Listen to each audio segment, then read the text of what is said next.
What the fuck is that, Vinny Beedle? What's up, everybody? It's your boy Scumbag Vinny. These folks right here have the biggest scam going. And even the guys I did take money from that were new in the game, I gave them experiences that they would never have gotten, man.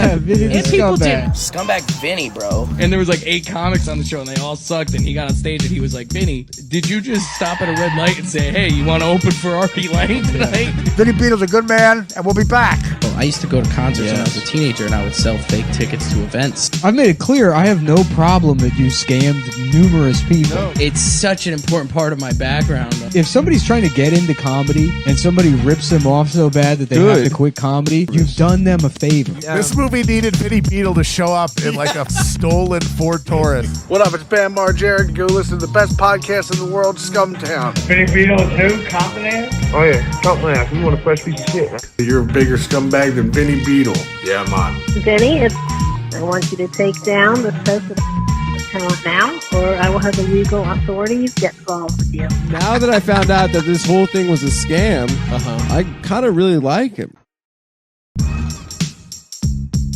Yo, yo, yo. Scamming with Vinny Beedle, episode 3. We're back. What's going on, Vinny? I'm chilling, man. I'm chilling.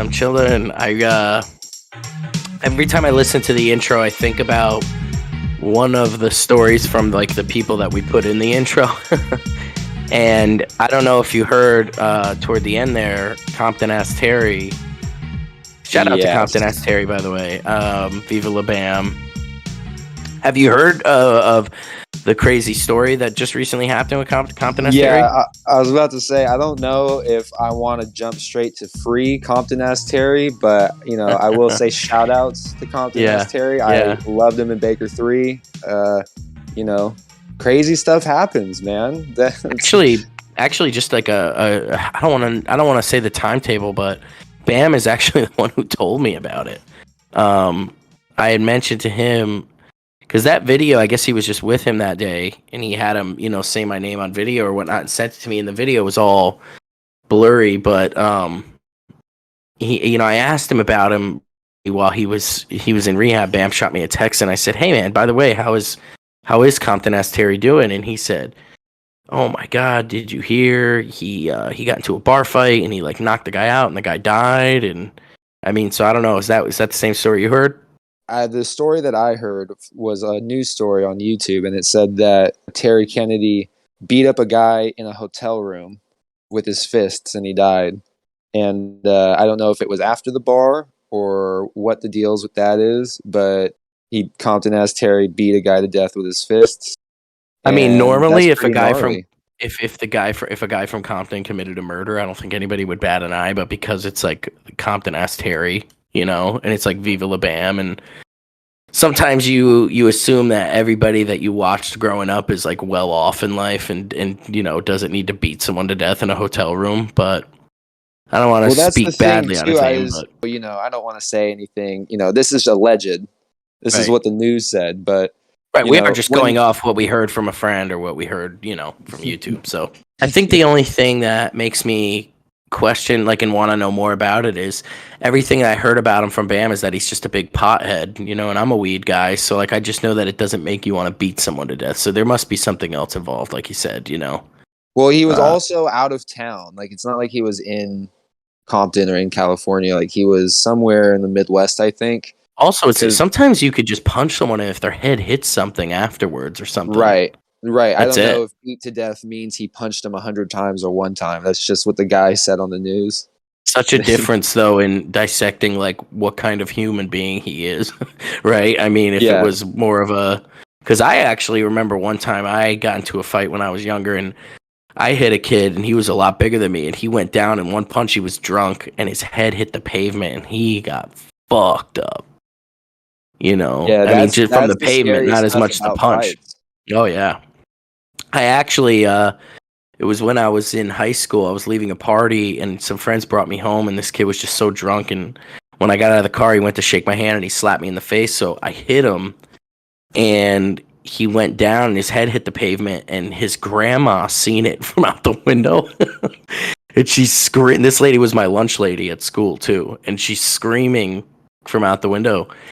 And I ran down the hill and I called my boy Franny up. And this kid's like a bodybuilder football player type. And we were at his house for the party. I'm like, dude, I just knocked him out. I'm like, you got to come help me. And he literally ran to me a few miles down the road. And when he got there, we heard cop sirens. And I just remember thinking, I'm going to jail. Like, I need to figure something out. And he goes, well, you don't have any marks on you because he slapped you. And I was like, well, I need to, I don't know. I need a black eye or something. So I was thinking about having him punch me in the face, but I kept thinking about how he might fuck it up and punch me and there's no mark, but it still hurts a lot, So I just get punched for no reason. So I just started punching myself in the face until my eye just like blew up. And the cop came and I just told him, this kid fucking just socked me, and I defended myself and knocked him out, and I got brought home instead of to jail. And I'll just never forget the kid that I knocked out woke up like 2 days later and like called and apologized to me. I heard I gave you a black eye, Vinny. I'm sorry. Yeah, I was like, dude, don't worry about it, So if you're listening, maybe it was an accident. Maybe he wasn't even mad at the guy. Maybe Compton asked Terry was just they were shadow boxing. Exactly, that's what I'm saying. You don't know what happened. But I mean, when I say shouts out to him, I really hope that gets figured out and he gets let out, because that's just, I don't know if it's the Vinny Beedle curse or my luck that as soon as he learns about me, that's it, right? It's like, Jesus. Yeah, that's what was crazy to me, is I thought that Bam was like on like a road to recovery. And then he hung out with Compton S. Terry, and 2 days later, Compton S. Terry was potentially going down for a 15-year prison sentence. And Could be the kid. It could be the. I don't know if Bam's on such a good path as I thought he was. Could be the Anthony Cumia kiss of death situation, though, just a little rub. I know, that's what I mean. Next thing you know, I'm going to get audited by the IRS or something like that. Actually, I feel like there's some kind of force field that prevents that from happening. Like, I was actually talking to my wife earlier today about, how a killer thinks, and mostly thinking about my ancestry in the mafia and how, I don't think I'd be able to kill somebody, but maybe I would be able to, because I have remorse when it comes to hurting a human, but it's like I don't have any remorse when it comes to like taking money from them. So I feel like if I were to apply that to physical violence, that maybe I would feel the same way as like a Al Capone or something, where I wouldn't give a shit. I don't know. I was just kind of, if the physical violence, gets you the money that you're after. That's back in true. the day too, you could shoot someone and then like kick their body behind a dumpster and walk away, and you'd probably get away with it. So I always kept a lot of the money transactions like, digital, and then just would like, the shows are in person, and obviously I would pay cash at the shows and stuff, but I'm saying like I always kept the in-person interactions to a minimum with people when it came to business. I just feel like in general, the less altercation, like the less you're out in a public place, kind of vulnerable to, you're going to be vulnerable to problems with people no matter how many, like the more people you're around, the more chances you are to be in a situation where you're a victim of a violent crime or something like that. So I always just felt like keeping a smaller circle would like decrease my odds in that. I don't know.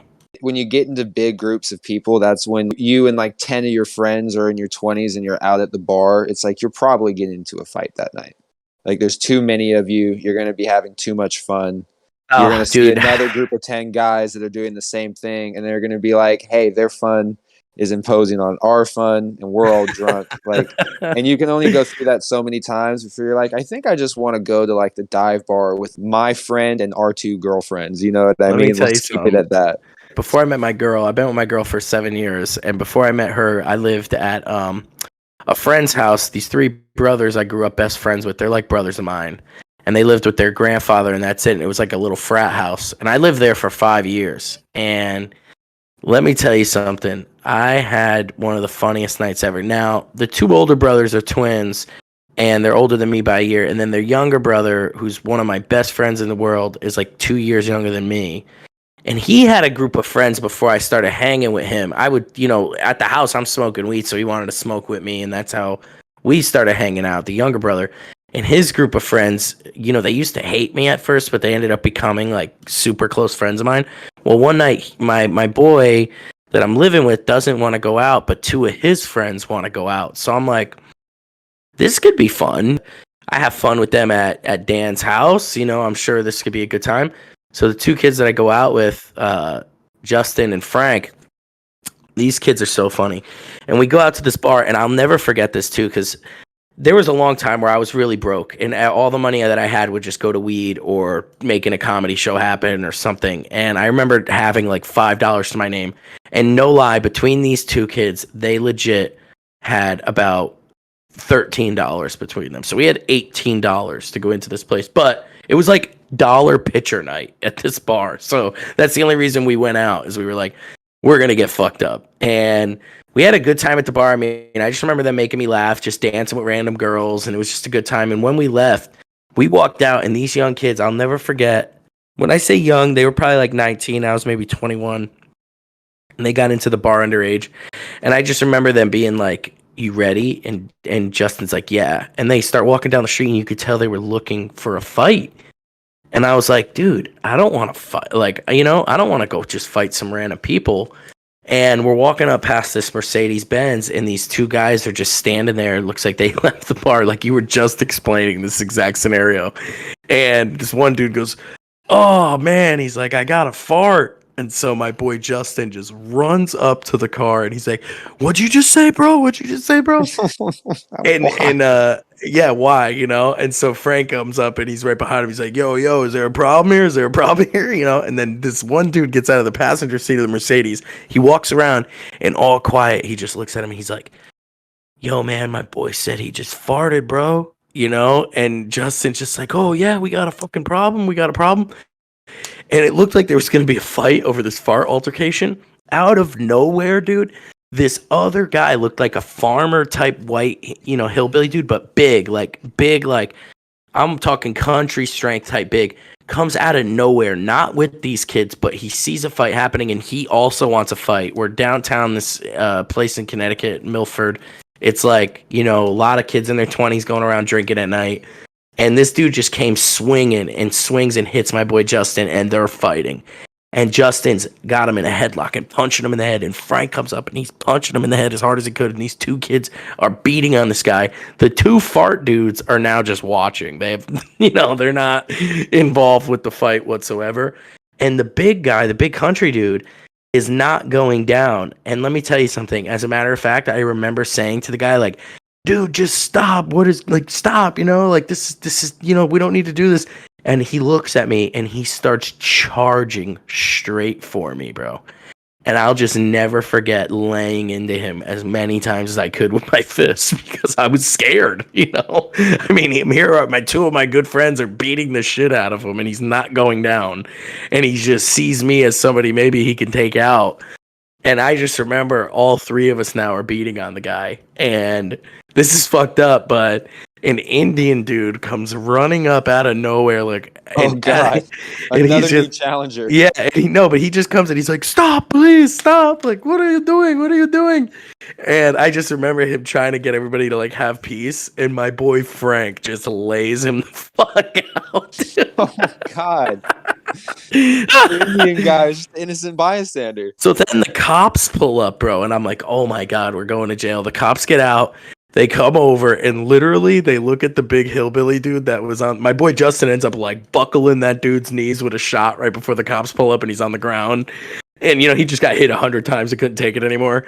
And the cops are like, you know, you think like this guy's laying on the ground, and it was like a classic situation where like the cops pull up, they're supposed to arrest us, but they're like, we told you to stop. You know, this is your 3rd fight tonight. You're going to jail, you know?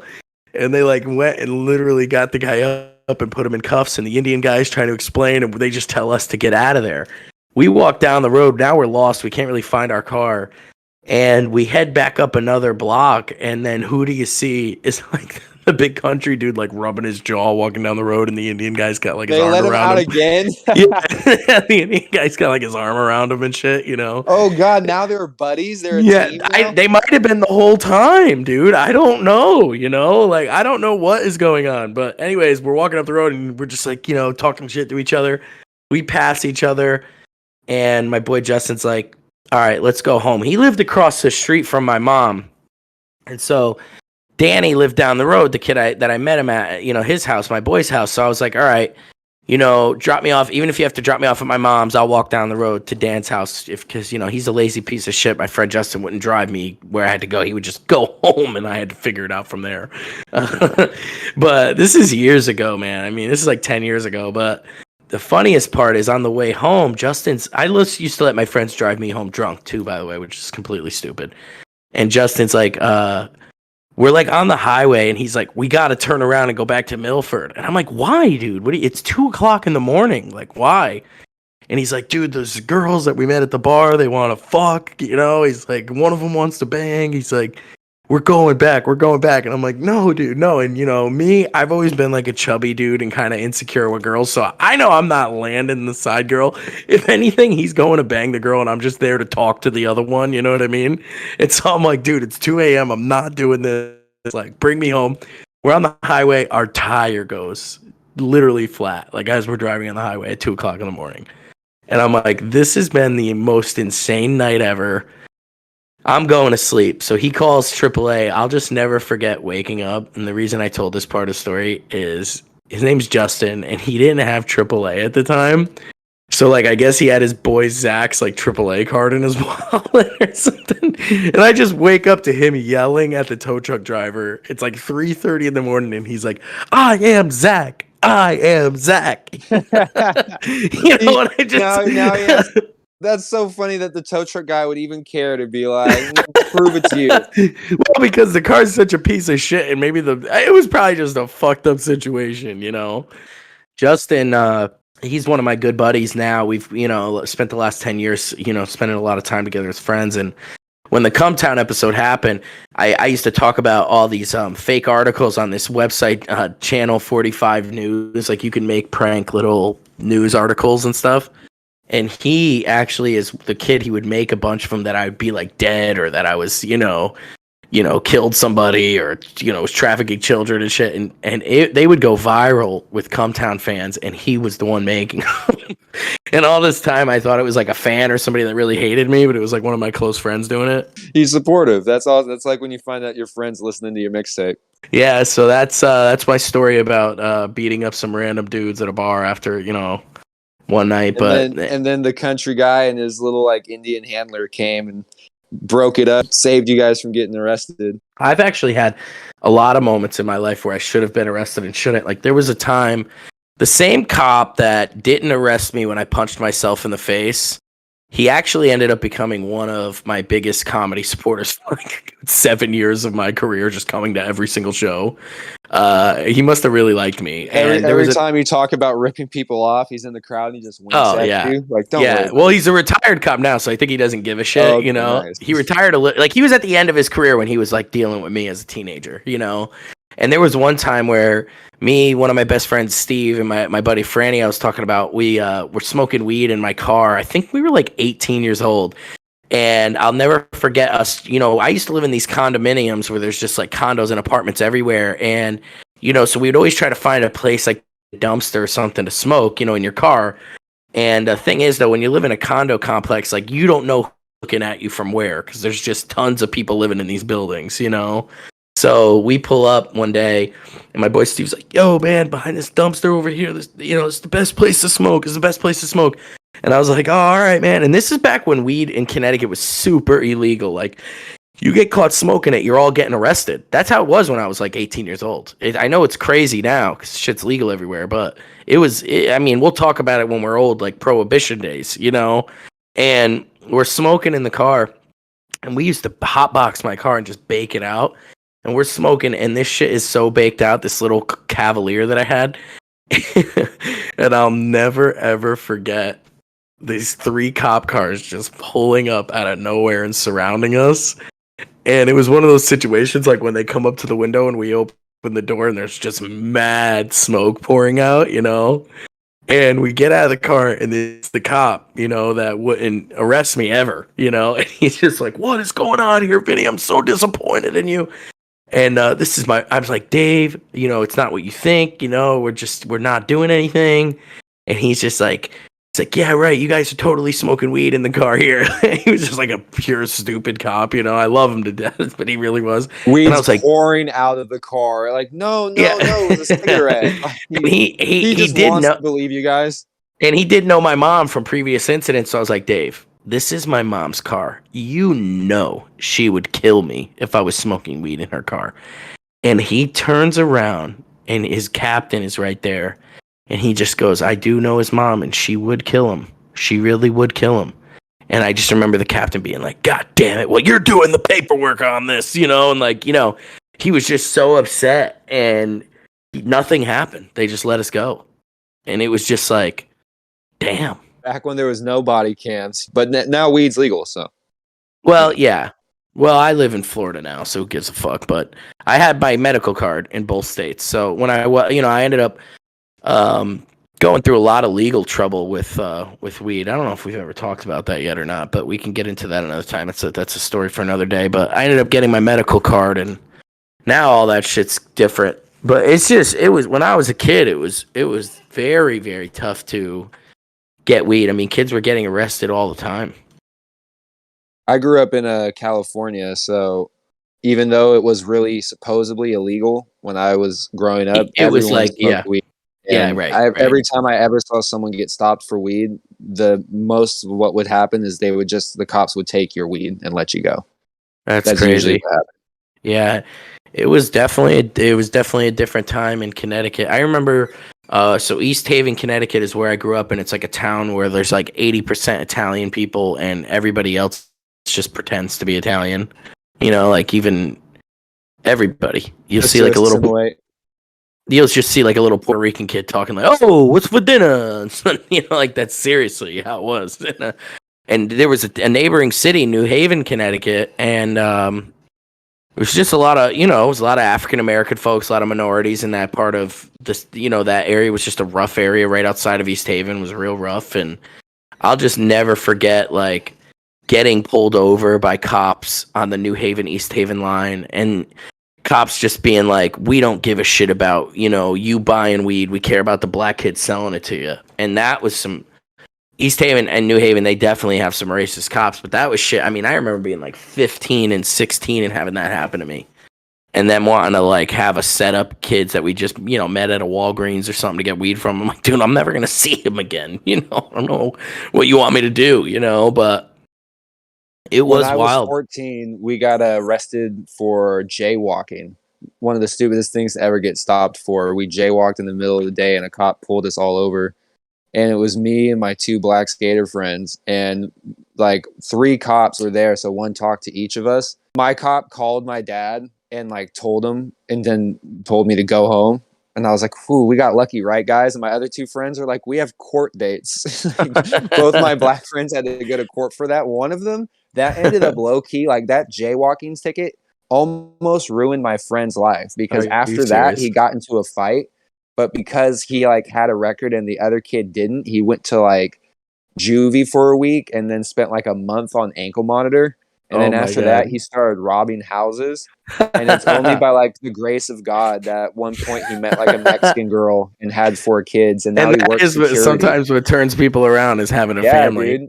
My friend Steve, I was just telling you about that, was in the car with me when we were smoking weed. He actually was a guest on SCUMTOWN, and he is one of the funniest dudes I ever met. I have some really funny friends that I grew up with. I think that's what helped me get into the comedy world, was just having really funny friends. And one of my friends, Steve, he is so crazy, and he's had issues over the years with drugs, so his stories are one of a kind. Anybody who has stories related to hard drugs are one of a kind, because you find yourself in such unique situations. But when we were younger kids, him and one of his cousins robbed a house, and they robbed a house that recently half of it just burned down, which is the stupidest thing you can imagine, because half the shit in the house is no good, and then anything that was valuable that was probably salvaged by the family already, and you know what I mean.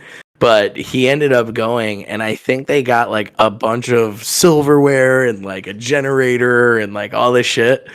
And neighbors had called and said, you know, there's 2 kids in this house and they're just taking a bunch of shit out of it. And by kids, I mean like they were probably in their young 20s. And Steve ended up getting caught in the woods because the cops found like a trail of silverware, and then like all of a sudden there's just like a generator in the middle of the woods because he couldn't carry it anymore. He's like running a mile through the woods to get wherever the fuck he's going. But we would always find he would be desperate for money at all times, and there would be times we'd all be playing like pickup basketball, and he would pull up and come play with us. And while I'd be sitting on the bench and he'd be in the game, I walked over to his Jeep one day and I just see all of these like basically just flea market items in his car that he took from his parents to try to go to a pawn shop and get money. Like go to a pawn shop and get money for it. But none of it was stuff a pawn shop would take. It'd be like a Raggedy Ann doll or like a glass chess set and 20-year-old car seat. Just like bullshit. And I just remember like as a kid taking it all out of his car and like putting it all out like I was gonna have a yard sale at the basketball court, and my friends, and he was the kind of kid that he would just like get in his car and start doing donuts running the shit over because he just wanted to make us all laugh after that, and he knew like he wasn't gonna get any money for the stuff.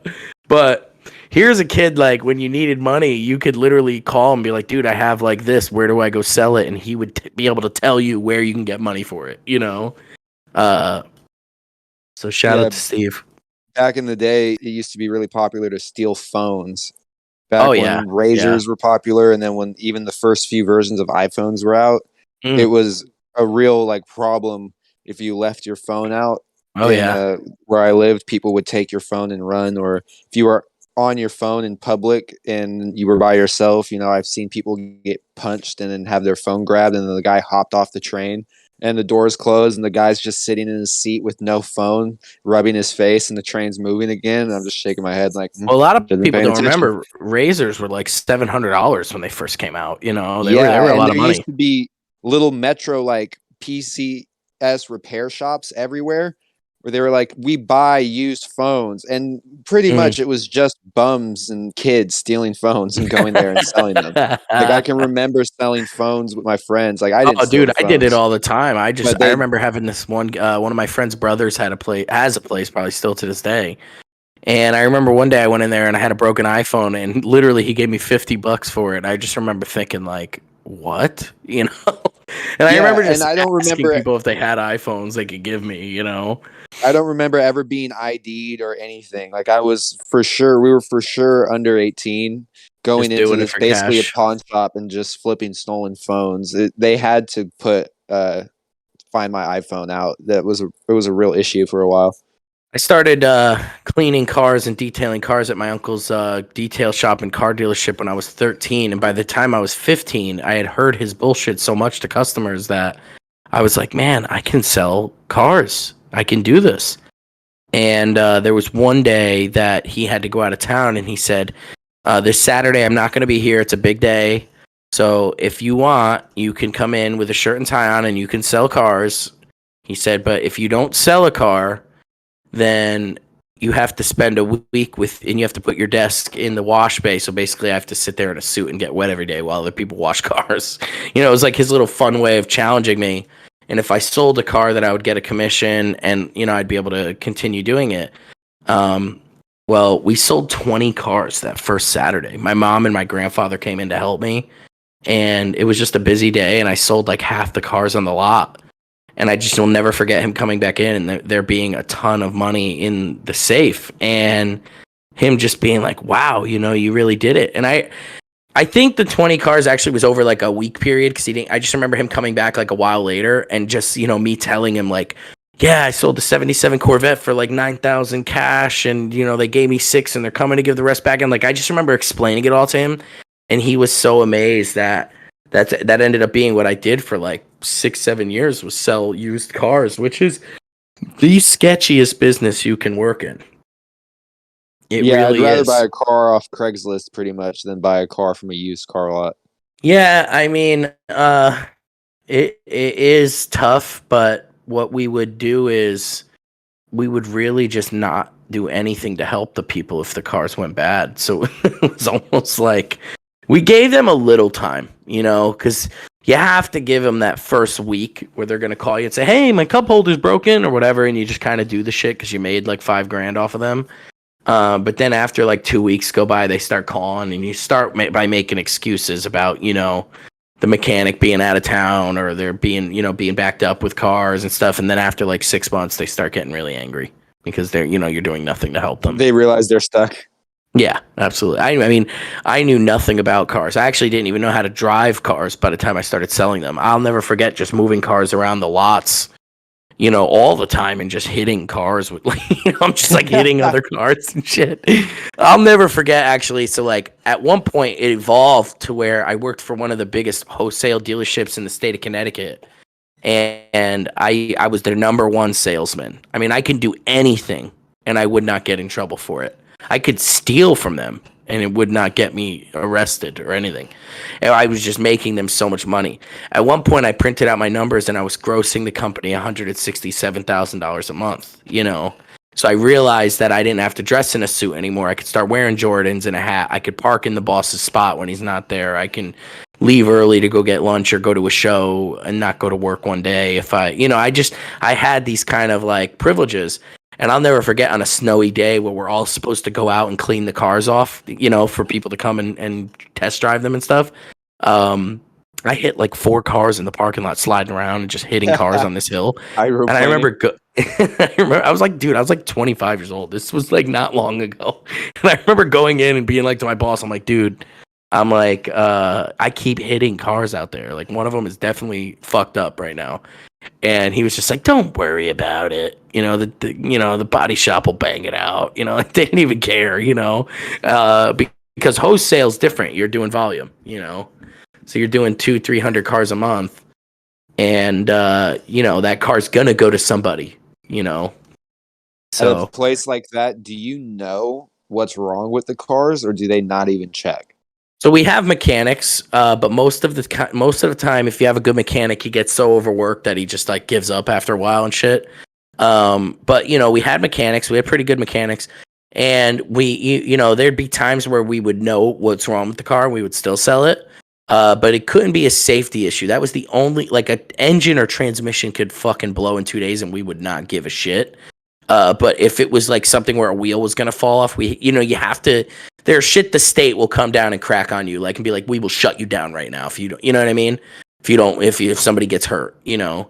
But with a blown engine or transmission, that's mechanical, and you have this excuse that, you know, we would use it all the time, like machines. You know, I can't fix a machine. I'm sorry. What I would say is, excuse me, let me back this up. I would say machines tend to break. You know, I can't help when a machine breaks, but how we handle it is what's the difference between us and other people. And that line right there would just bait people right in to sign their paperwork, you know. But I didn't even know shit about cars, dude. I really didn't. The only thing I learned was that people needed a car, and I needed to find out as much information about them as possible so that my boss could fit them in the car the bank would allow them to get. And that was really all I did. My job was to keep people at the dealership. And if I had to pick up their kids from school, bring them to get lunch, you know, hang out with them, tell them jokes all day, it didn't matter. Because if I sold 1 car a day, I was making like $2-3 a week, you know. So I just needed to get that 1 customer a day that was willing to stay with me the whole day. The bank it's fucking boring, but the bank will tell the people like 3 cars they could pick.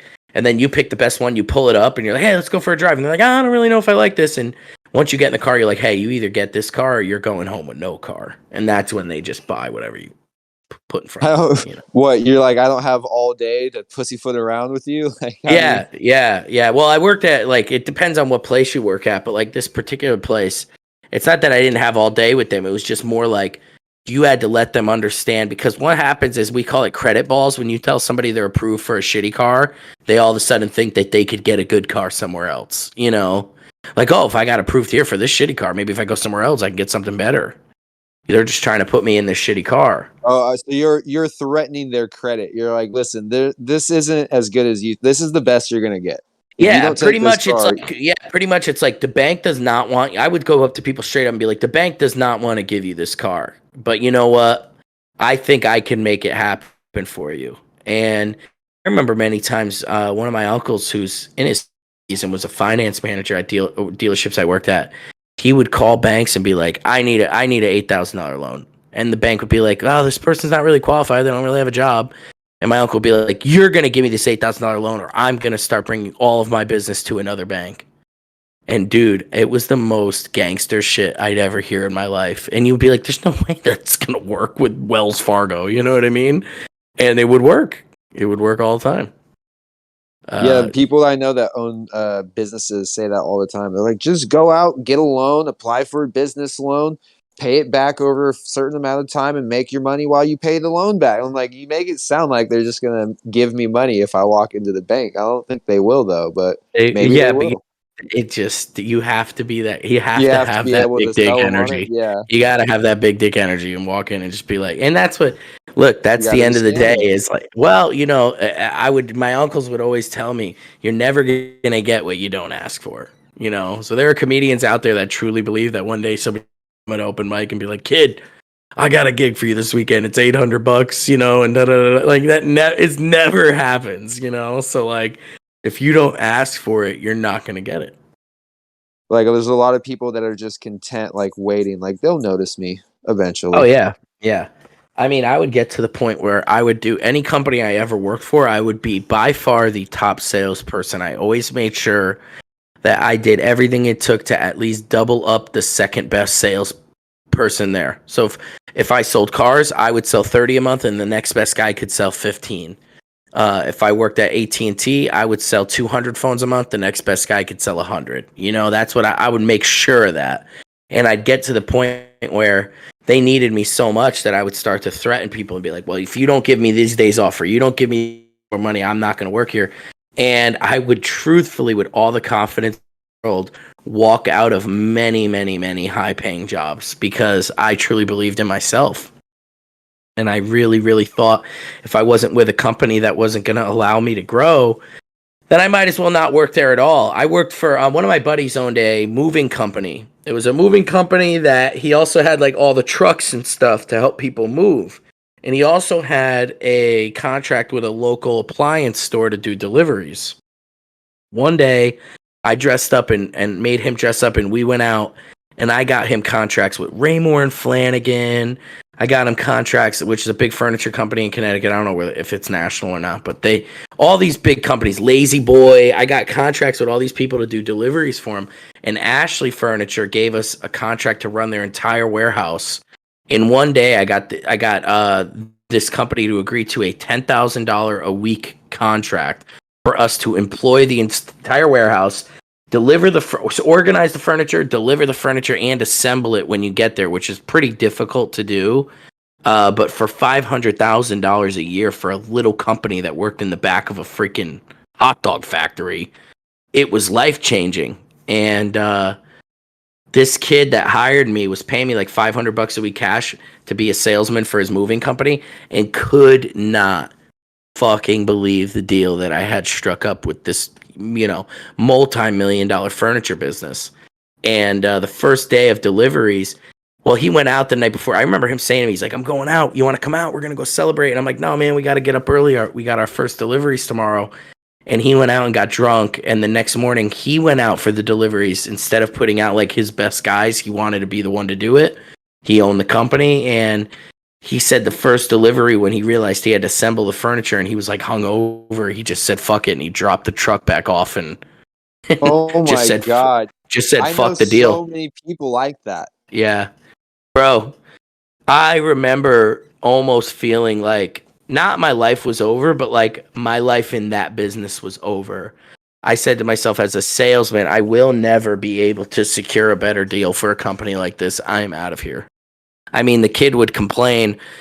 I mean, I love him to death, but he would complain about not having, I mean, I'm sure things are different now, and I don't think he even owns that company anymore, but, you know, he would complain about not having like a credit card. He would not have a credit card machine. He would complain when people would cancel and not have a deposit in for a move. And I'd be like, bro, you don't even have a credit card machine to take a deposit over the phone. So, you know, of course, if they cancel, it's not going to cost them shit, you know? You got to keep people accountable in business.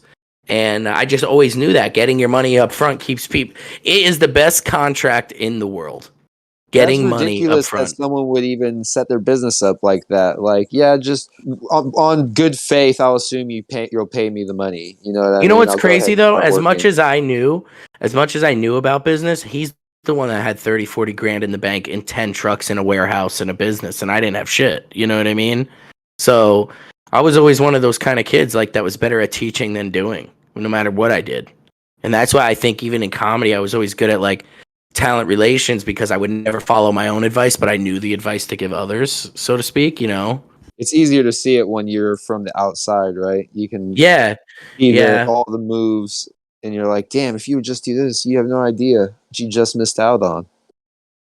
That's kind of what happened, you know, with a few people that have listened to me. They actually have had that shit happen to them.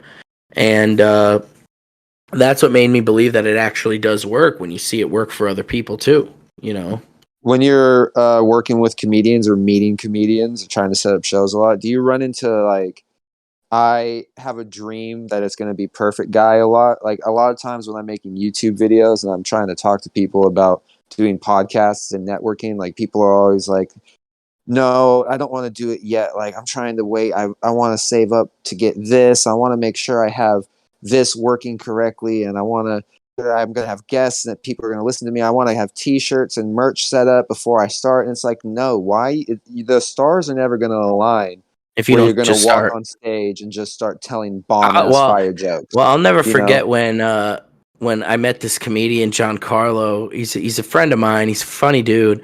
And I met him. He was like a new comic that was on one of my showcases, and I was doing it at like this nightclub in the ghetto of Connecticut. And like, but it was like a 12 comic lineup, and each comic's bringing people. We might have like 40 or 50 people in the crowd, and that was like $20 a ticket. It's a home run for me for a night, you know?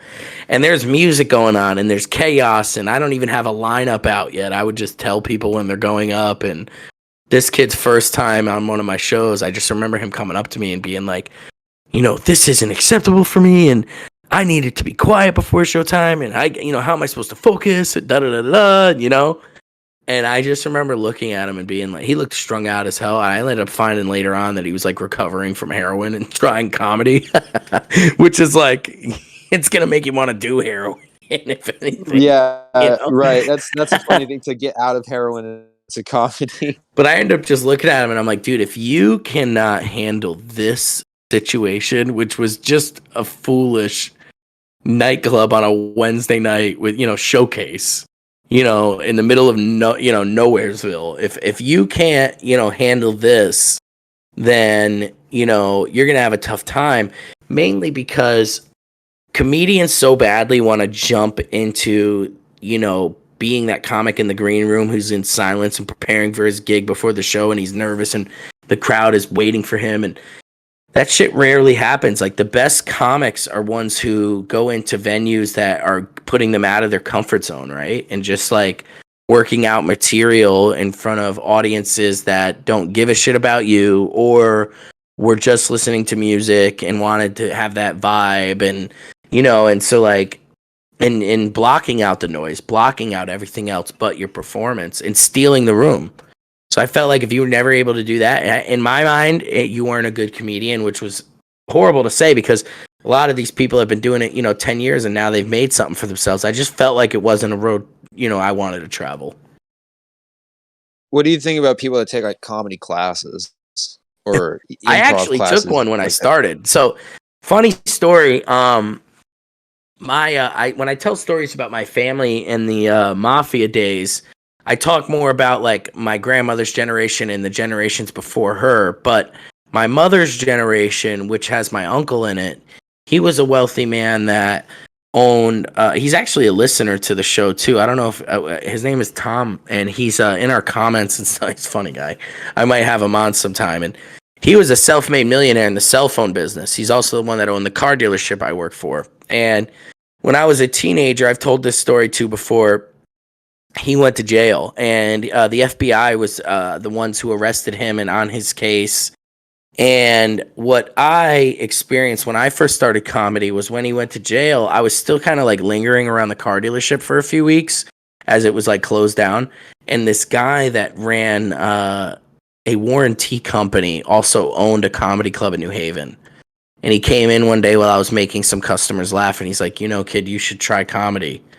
And, my uncle just went to jail, and I already quit high school to work at his dealership, and I just had no plans or nothing. And at 17, that's when I walked into Joker's Wild Comedy Club in New Haven for the first time.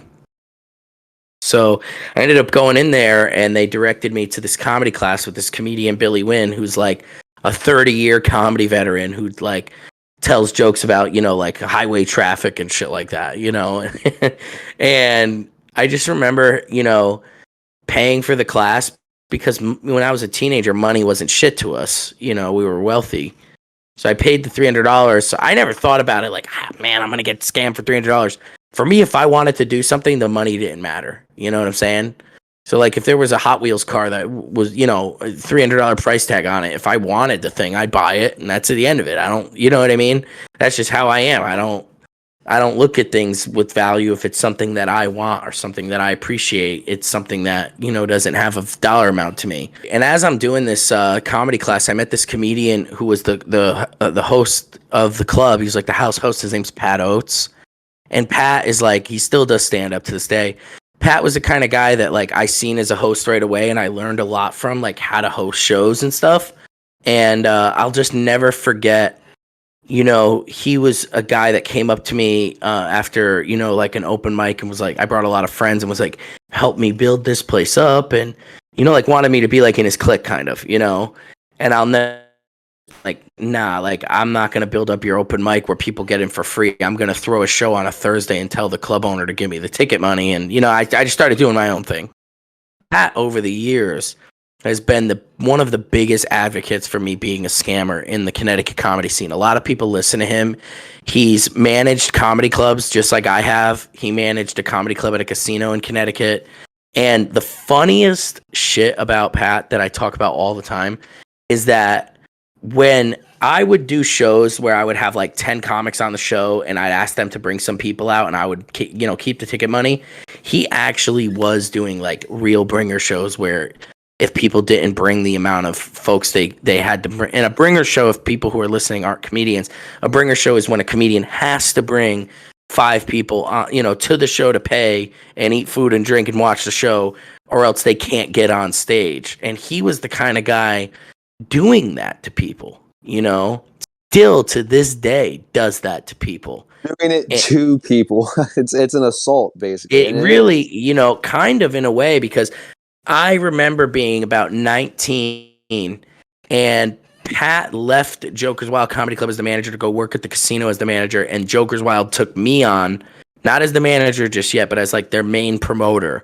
And I'll never forget, Foxwoods also allowed, that's the casino he worked at, also allowed me to bring a production there when I was 19. So I was super pumped to do this. And I remember like flyering the entire casino, which they didn't really like, the comedy club, and telling all these people about it. And I think I got like 50 people to show up, which was an hour from my house. So that was a pretty big deal for them to drive that far when the comedy club that, everybody would, hundreds of people come see me at was like 5 minutes from my house, So after the first one, they booked me another. Second time around, we only got about 35 people. And even with 35 people there, this guy hated me so much, he threw me off the show. And I was supposed to be, the headliner was Ari Shaffir that night that they put on my show at the casino. So it was going to be me, this kid Chris, and Ari Shaffir, and Pat. And they threw me off the show before it happened, and all my people walked out with me. I got to shake Ari Shaffir's hand that night, but I didn't get to work with him, and it was just like, I really was into that guy from the Amazing Racist stuff at the time, and I was like, fuck, this is stupid as hell. This guy could just like try to do this. So I carried that grudge with me for a long time and used it as like, anytime I could like bring him down a peg in life, I would try.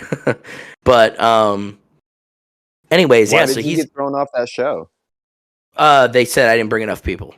Oh, okay. 35 though. I mean, 35 people on a Thursday night at 10:30 was, half their crowd. It was really more him just not wanting me to, that's the real truth about it. Because years later, now that he's been through the ringer with hundreds of comics, he asks them to bring about 5 people each. And I think he would love somebody like me bringing 35 people to a show of his now. I just think it was more of a spiteful thing then.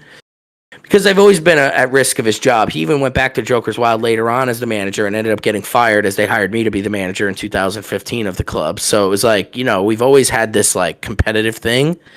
But what's confusing to me is he's a big SCUMTOWN fan. So when I finally got on the SCUMTOWN podcast, he was like one of the ones that was on Reddit writing shit about me with like, you could just tell, that it was a lot of comedians in the scene that I started in that liked the show and were just jealous that I got on it and was getting any kind of notoriety from it at all, whether it was negative or not. But the whole point of this is that the whole time this whole, scammer thing was being built around my image in the Connecticut scene, it was built by people who were doing it as well and were trying to deflect it somewhere else. Like Vinny's a scammer, but what I'm doing is okay.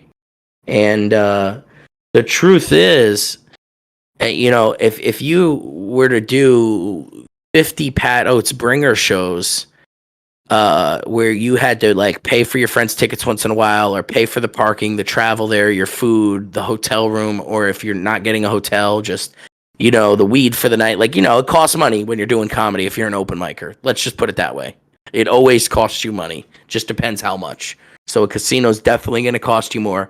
And if you were to do 50 of his shows over a 5-year period, or pay me $1,000 to get some decent advice about how to, make a real career for yourself, you'll probably be better off with me after a 2-year period than you would be with him. You'd be in the same exact position, because all that a guy like that is going to do is keep you in that same slot where it's like, just bring me that 5 people every time, and I don't give a shit what else happens. Yeah, a bringer show is kind of insulting, right? I mean, the idea is that anyone can perform, just put So now people wouldn't really understand the difference, but I would tell comedians all the time, it's not a bringer show what I'm doing, but if you can promote the show, the more people who are in the audience is going to make for a better experience for everybody. As well as, but you're also not opening it up, right? So just, anyone with the money can show up and perform. Like, you at least have to be a comedian. Like, you're at least networking with people and picking people. No, I mean people that come to the show to watch it. But now at the same time, again, if people didn't bring anybody at all, they would still perform on my show. I didn't care if it was just comedians and nobody showed up at all. We would all do our thing and leave, because at the end of the day, I knew what it felt like to go to New York. You're supposed to have 9 people and you bring 2 and they tell you to go home. You went all the way there. I know, I know what that feels like. So would you do something, Vinny, for like a comedian that paid you to get on a show, came on your show, didn't really have anyone show up for him, but people did show up for your other comedians, but he's the one that made the show. Oh, that's how you went. Funny. See, there's a difference, right? So anybody who I find that was funny immediately went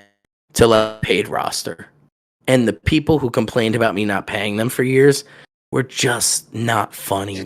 That's how it's supposed to be, though. It's nuts but because I'll tell you, my biggest fault is I'm an over-promiser. So even people that would pay me, I'd be like, if it doesn't work out, I'll pay you back. And when you asked me last week, why does everybody think you owe them? It's probably because I tell people that all the time, which is not what I really mean, but it's a thing a salesman says anything to get it done. You know what I mean? Like, it does usually work out for you. It works out for Vinny.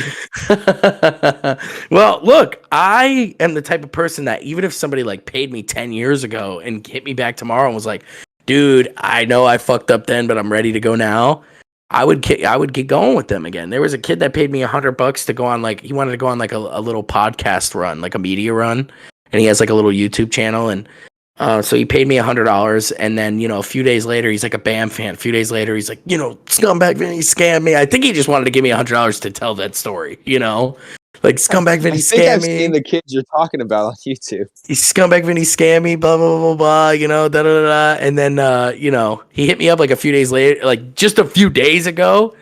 Yo, man, dope shit with the podcast. Hope Bam's okay. And then I'm like, yo, man. And he's like, I really want to do the podcast. I'm like, dude, we've been down this road, And he's like, no, man, I'll totally do it. I'll be good. And I was like, all right, man. So just cash at me $200. I did it to fuck with him, Doubled your price. And he's like, dude, come on, man. I already fucking paid you and blah, blah, blah. And I was like, yeah, I'll do something with you. I was like, I just laughed. I was like, dude, I got to break your balls a little bit, man. Like, you fucking bugged out on me and disappeared. And here we are, a year later. And I'm opening my arms back up to him because I do believe in, second chances and redemption. I feel like if you send him I got scammed by Vinny Beedle by Scumbag and Vinny shirt, I think everything will be forgiven. I think the fact that I'm able to get anybody to give me any kind of money now after all this, Scumbag Vinny, I got scammed by stuff happens is pretty impressive. I think people are starting to realize the irony in it. Well, I think, too, the last few years, especially when people had to stop doing comedy for a while, you just realize just what a scam almost everyone else is. On every level of comedy. Yeah. That's why I'm almost authentic in a way, and that's the thing too is I used to really, really, really believe that I wasn't going to be shut out of the mainstream by speaking my mind, but the truth is I really have been, because it's comedians who help get people to the top of mainstream. Like, comedians help comedians all the time. It's almost that's all they have, because they don't know how to negotiate business at all. So they're like, okay, well, like, especially in Florida, there's like a few headlining comedians that could refer you to work anywhere, and already a couple of them don't like me, so it's pretty hard for me to get those gigs without, going to impress people myself or using my social media following to get that gig. But at the same time, there's no money in those gigs, so it's like, what am I really missing out on? $200 for a weekend, and that I might perform in front of a ton of people, and my social status can go up, but at the same time, I'm eating fucking McDonald's on the way home. It's like, I don't know. You don't get it, Vinny. They're gonna think you're so tight on Reddit, though. After after you go on these other guys' podcasts. Yeah, that's true. I kind of have this image of the entertainment world where I know everything about it is a scam until you make it to where you're, even when you make it to a certain level, companies that, are paying a celebrity to, endorse them are only doing it because they know the sales are coming from it. So it's all part of a money grab, And things seem to get more scammy as they get bigger, and they seem to get worse, not get better. You know what I mean? Like, as someone gets more popular, like Brendan Schwab has 7 podcasts and none of them are good. And he keeps making new ones, and they keep making money. It's crazy. Well, he's become a part of the, YouTube top 100, I call them, as far as comedy podcasters go, So he's just become a part of that thing where, once you get into the circuit with those top guys, I feel like no matter what you do, that people will notice you. And out of nowhere, this SCUMTOWN thing slid me not into the circle, but like I'm in the orbit of the circle, so to speak.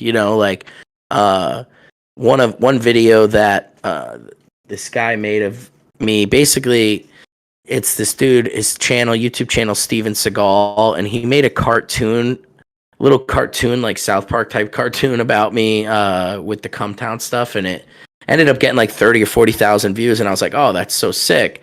And he also plays SCUMTOWN episodes on live on his channel, like, constantly. So whenever my episode pops up, people start following me on Instagram and shit. Or when they mention me, which they've mentioned me like over 20 times. So my name gets brought up on that channel a lot. And between your channel and his, actually, there's a lot of people that know me. But he made a video called Vinny the Scumbag, where it's just him playing like a video game, but the audio's in the background.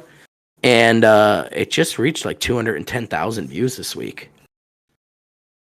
And, it helps you didn't, like, have a mental breakdown, you know what I mean, when you first encountered the SCUMTOWN fans and freak out, because that happens to, a lot of people, not just comedians, but just like regular YouTubers and stuff like that. Actually, you'll dig this.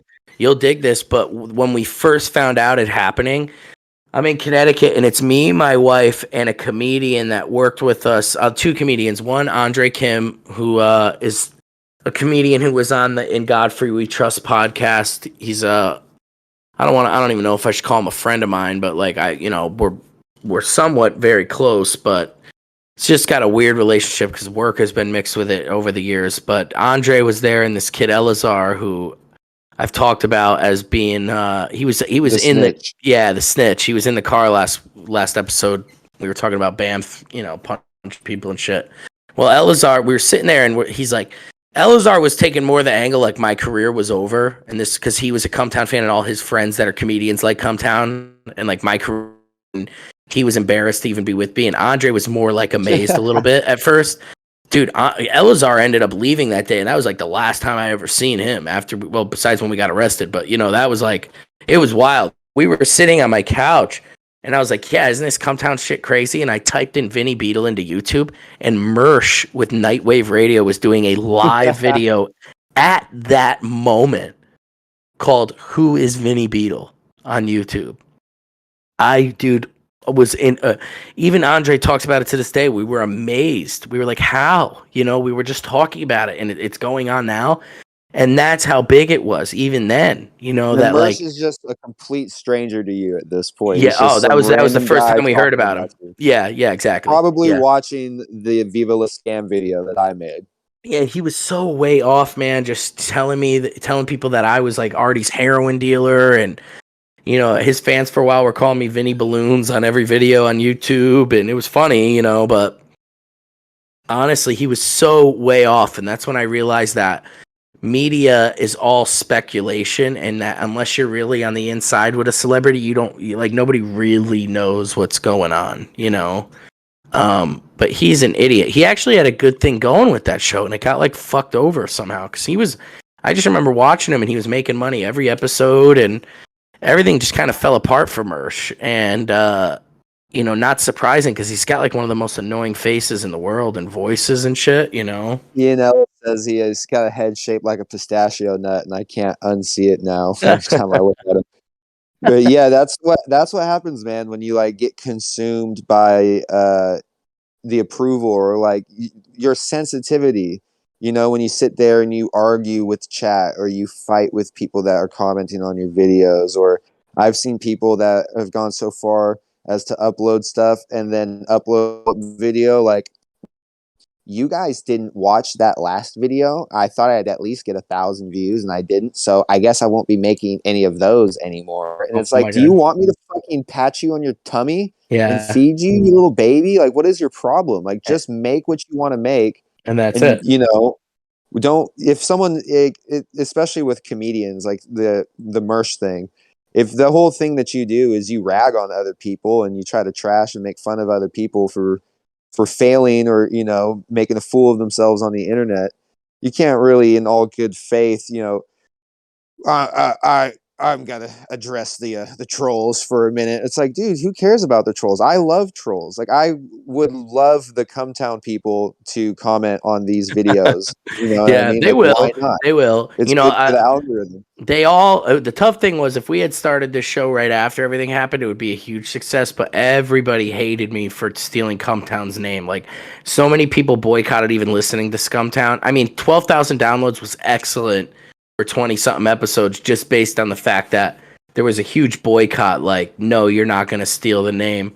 And it was, like, strange because I felt like that was the most Scumbag Vinny move possible, was to steal the name. It is in character. Yeah, and so that's why that whole thing to me was in character, and that's why I even love how this show's just scamming with Vinny, and so it kind of even takes the Scumbag Vinny thing away, almost. Even when I get out of character with people, like if you hear me on here acting professional, but behind the scenes I get out of character. I even was talking to my wife about that too, and I was like, I wonder if I should just drop like a Scumtown episode every once in a while where I'm like in character, just fucking going ham on somebody, just like mad shit. Yeah, just like come in, fucking mask back on, you know what I mean? Like, and like I was saying, people can only hate you for so long, So if people came into I felt like I was at an advantage because everybody at Cumtown hated me first, which meant that everybody knew about me, but nobody liked me. So at least if I was at the bottom, there was only one way to go up from there, And that's like the mindset I went into to record the podcast. It was like, okay, now everybody kind of, hates me. So if I kind of go in there and just be myself, then, maybe I have the best chance of people liking me at all. And that's what worked for me the most.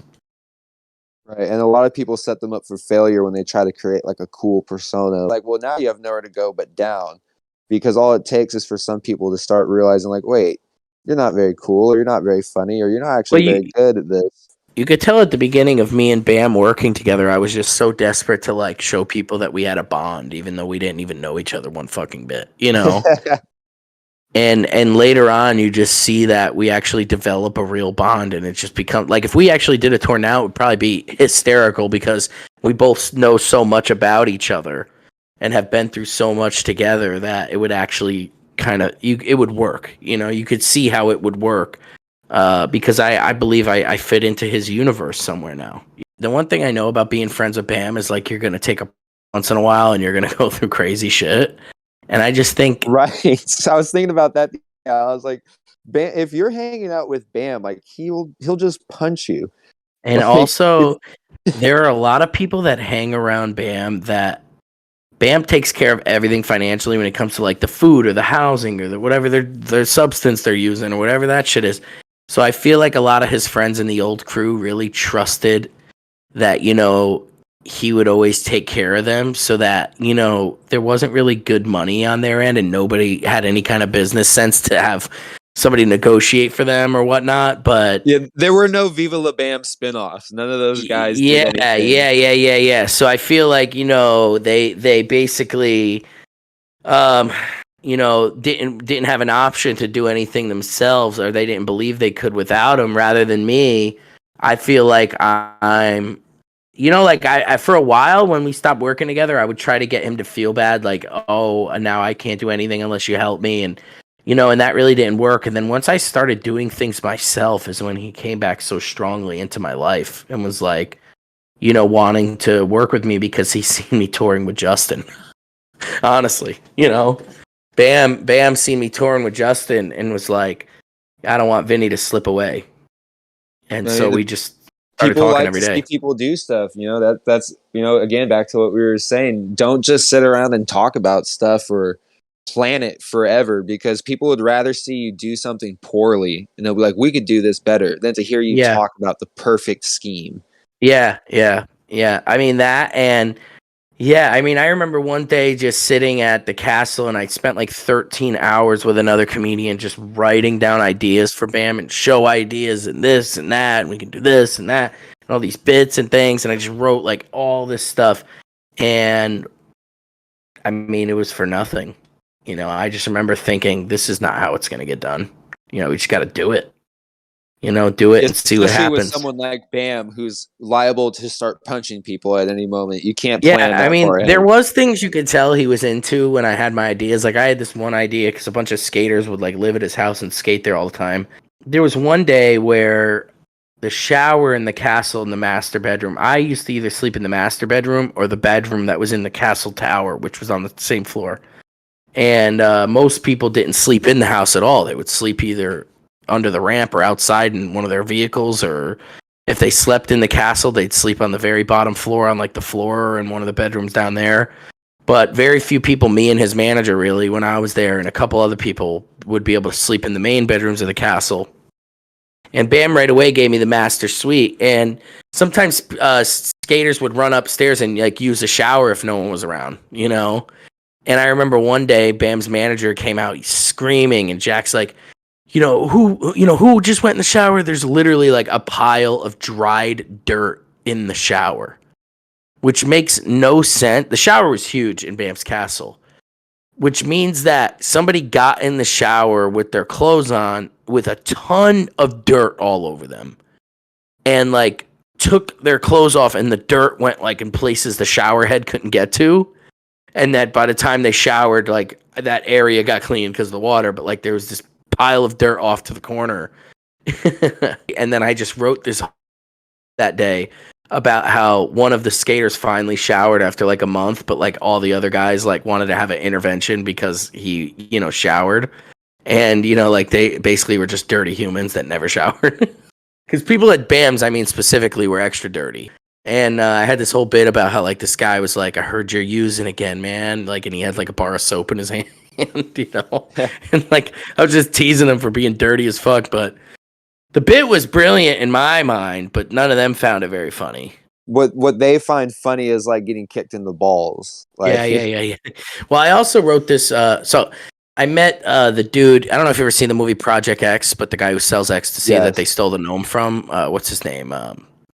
Anyways, he's from New Jersey. He's an actor, and he's also a stand-up comic. He's actually friends with Artie, too. And he's kind of losing it these days, but, you know, he's working with a couple comedians that I knew and getting like a few $100s to do gigs. And I'm like, oh, he was funny in Project X, you know? And I was like, I just wrote this bit about, like, fans of BAM's paying me to come to the castle. Like, they got to give me $1,000 each to come to the castle and meet BAM. But instead of BAM, it's this guy, you know?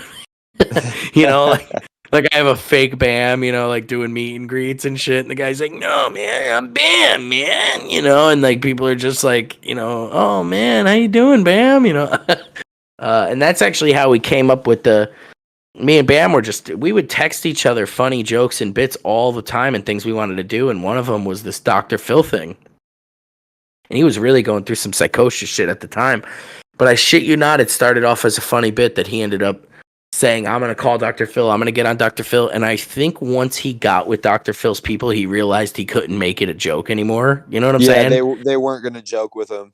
Yeah, but that whole thing started off as bullshit. And then he ended up, you know, the clips from that show were amazing, by the way. Where he's just like telling Nikki, he's like, well, I told you, just not come to the castle, you know? And she's like, I was just bringing you a sandwich. And he's like, you don't listen to the rules. You know, like that's how he talks to her. He was like, what was the word he was saying? He made her look up in the dictionary. He used to always say stubborn. He used to always say if she doesn't look up stubborn in the dictionary, you know, she's like so stubborn, she won't look up the definition of the word stubborn. Yeah. Like you're so stupid that you don't know what stubborn means, bitch. So you gotta look Actually, the first time I ever slept at his house was at his old house on Frank Road, which was like a few miles from the castle. He had like another mansion that nobody knew about, so he could have some privacy.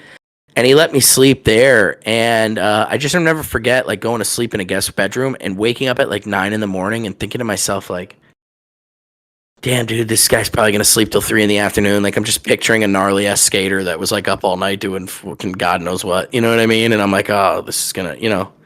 And I walk by the kitchen and go to where he, like, does his editing for his videos and stuff, and he's just sitting there working on the computer that early. And I thought I was about to run into, like... with a coffee, all professional. Yeah, basically, like, yeah. Like, I thought I was going to run into, like, a strung-out BAM who was up all night. And I was like, yo, what up, dude?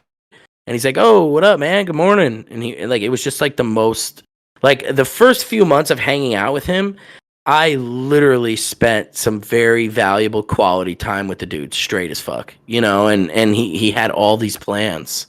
But I remember one time helping him with the website for the Castle Band Party, and he was typing up descriptions on this website that I was helping him build. And he wrote out this entire thing, and I kept telling him, dude, you're going to want to, like, save that in case it times out or something, you know?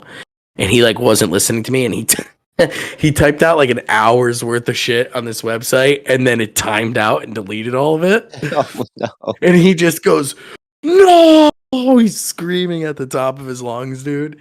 And he just starts How often does stuff like that probably happen to Bam just because he's so impulsive? And he's just like, he like threw a chair and it like broke like a dining room chair and shit. And like, he's just like, I'm out of here. I'm out of here. Left me there. His wife's like, fuck it. And she like left too and like went on her own. And I'm just sitting in his house alone. Castle Bam by yourself? No, I was at his other house by myself, which was even fucking weirder. It's even more awkward. I'd rather be his mom could walk in at any time or something. Yeah, exactly. You know, at least like the castle had, you know, people around all the time. But I was like, fuck it, all right, I'll stay here and I'll retype it. And he's like, type it. He's like, you remember what I said, right? Dude, I actually got most of it back up. You know, like I just remember like everything he was, because he was saying it as out loud as he was typing it. But about a year or so later, we were texting, and when he, you know, I stopped kissing his ass once we really started arguing all the time about money and shit. And, you know, I'm pretty witty with the comedy stuff, and I would talk shit to him a lot. Like, I remember one time he got mad at me for something, and I'm like, dude, I just remember texting him, like, fuck you, dude. Just go break some expensive dining room chairs or something. And he laughed so hard because he acts like a little spoiled rich bitch. You know what I mean? Like most people wouldn't break a $600 dining room chair knowing they don't have the money for it, but Bam just fucking does it, or throws spaghetti all over his Range Rover, or fucking, and like if I was there, I would be laughing hysterical. Like I would think that's amazing to see him do something. Like I even if he was freaking out, I would be like, when he yelled, I did kind of feel like with style. I did kind of feel like when he yelled, my life was in danger a little bit at one point because I didn't know this guy. And I mean, I never heard someone get that angry before. Like it was on some killer shit, bro. But I feel like I've heard that psychosis a couple times before. I've had Bam on phone calls in the middle of the night, though, where, when he was going through his biggest form of his psychosis, I mean, he literally believed there was like a demon out to get him. And I don't know if there was or wasn't, because I believe in spiritual shit. I've witnessed shit myself in life. But he explained it, man. I did my own research on it because everything he talked about was stuff that he had, read about or talked about previously. And it kind of all built itself up for him. But at one point, I do truly believe that, he had some kind of like possession thing going on as well. Like, dude, it was pretty intense. Let's just put it that way. It was more than drugs. If there's anyone who has enough pentagrams and weird devil symbology, in their life to bring upon that type of stuff, it's probably Bam. Well, Bam really, really, really woke me up because, I mean, at that time, he literally was telling himself, like, he knew the route he was going down was going to ruin his life, and basically was saying to me in my own way the things I was doing as a scammer and that kind of stuff. Like it was catching. Like basically, what he's saying is that demon was coming for me next, and in so many words, literally me. Like he was saying, "You're just like me," and he says it all the time. You're just like me. I wrote the book of bad decisions, and you read it. Like you're that's your favorite book. I like all these Bamisms that he comes up with. Yeah, he says it all the time. He wrote the book of bad decisions, and I'm like the top reader of the book. And but would literally tell me things about repenting and I don't know why, but I had to light a pink and green candle in order to stay safe from it. And dude, I lied to him. What's strange about it is the first day he told me to light a pink and green candle, I told him I did, but I didn't. And he called me every day for 4 days in the middle of the night as this fucking demon screaming at me he's going to fucking kill me, basically. And no bullshit. On the 5th day, I actually lit a pink and green candle. I'm like, let me just fucking do this. I have no idea why, but I sent him a picture. That's why. So he could see it. And ever since then, never again. Strangest shit in the world, dude. It's been peaceful. Well, Bam, he's got his own language. He's onto something that we don't know about. But there's a reason. Well, I was just watching the Kanye West documentary on Netflix, and Kanye's just like he's literally a bigger scaled version Bam is going through. Like I was going to bring that up. Yeah, Kanye is for sure been down that psychosis road and probably is doing it into it right now. And Jessica, Jessica, who is my wife, was watching the show with me, and she was saying at one point she didn't understand anything Kanye was saying. And what I was saying to her is that people like Bam and Kanye, sometimes they babble and they don't make sense, but they're speaking from their feelings more than trying to tell you anything. They want to express how they feel sometimes. So I would kind of take it like that if Bam really felt that, anger. I mean, I remember even being in the car with him when we were talking about that New York City trip last week. And he was like throwing shit from his backpack down near my feet, trying to get it to go underneath the brake. I'm like, dude, you're going to kill us. And he's like, I hope that does happen. And I just remember, just by what he was saying, feeling, yeah, right, feeling that he was in that dark place, though, and you could feel that shit for sure. You definitely. Well, could. I was literally thinking about Kanye and Bam, and I was saying, you could get Kanye and Bam together, and they'd probably get along, But even Kanye They would probably pull make a Bam fucking aside. album together, dude. Right, they'd make a whole album. Yo, hybrid album. crazy. Yeah. But like even Kanye would pull Bam aside and be like, "Look, dude, you can't just punch everybody. Yeah. Like you can say whatever you want, you can do crazy things. Yeah, but see, like to Bam punching punching me in the head on camera. Well, first of all, to Bam punching somebody on camera is like Kanye spitting a verse. You know? Yes, it that's is. That's his like, and it's like really like his love language in a way. And then also, I realized later on that Bam punching me on Danny Duncan's YouTube channel at his stage in life where he doesn't really have super a lot to offer me because he doesn't have like total control of his finances and can't like tour with me and all that. It wasn't very well at this point. That's like a super big honor, you know, for him to like be working with this famous YouTuber and the whole prank is centralized around me, you know?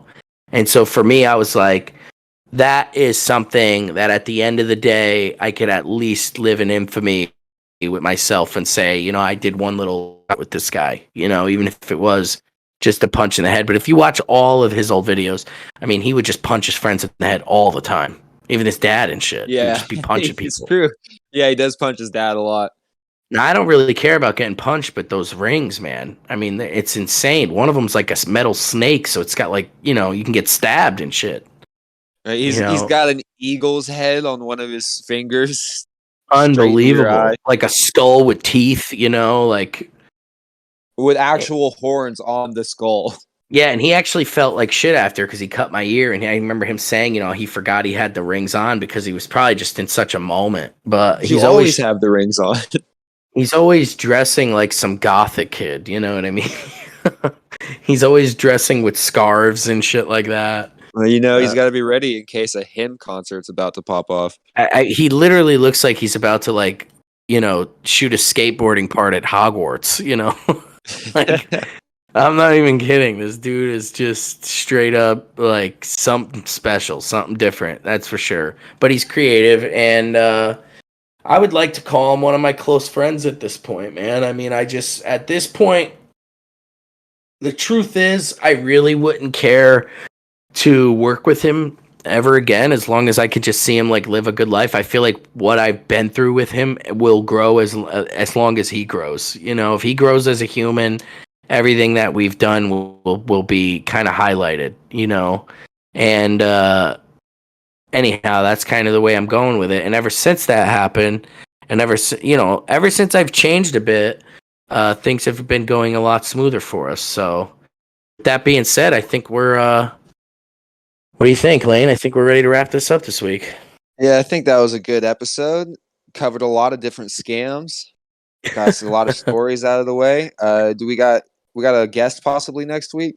Yeah, we so basically, like I've told fans in the past, you know, during COVID and afterwards, I've got heavy into the resale business, and now we have an eBay store online, me and my wife, and we have 4 booths inside of an antique mall. We're opening up our 5th store, and so we're doing all this awesome stuff. And when, you know, getting in the resale community, I was like watching a lot of content. And so last year I was watching a lot of this show on Netflix called Slobby's World. Have you seen Slobby's World? No, but now that I know it exists and I know he's going to be on the show, I got something to watch this week. Yes, so I don't think it's on Netflix right now. I was trying to look for it and I couldn't find it, but it was on Netflix at one point. He had a deal. I don't know where it's streaming now. I'm going to have to find out. But Slobby's World's a show about this guy, Slobby Robbie, who is a vintage clothing expert. He owns a store. I believe he's in, I want to say he's in, I don't know if he's in California. I don't think so. I think he might be in the Midwest somewhere. I don't know exactly where he's at, but he owns this like vintage store where he sells Louis Vuitton and all kind of vintage clothing and toys and stuff like that. And his show is really crazy, but he's like a crazy looking dude. And randomly, I posted a picture of a friend of mine and he got tagged on my page last week. And so I was like, yo, man, what's up? You know, let's run this podcast.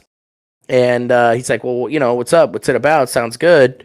And I just told him, you know, I'm friends with Bam, and it's about me scamming Bam to take, you know, his fans' money and go to Disney World. I told him that old bullshit, you know, and he just thought it was funny, and he said he's the biggest scammer out there, which, you know, is not hard to believe in the resale community. So I was like, hey, man, come on the show. I mean, the dude's got a hell of a following. He's got about 150,000 people on Instagram, so whatever the show. I don't know how long it's not been on Netflix, but he stayed pretty relevant online and doing content and whatnot.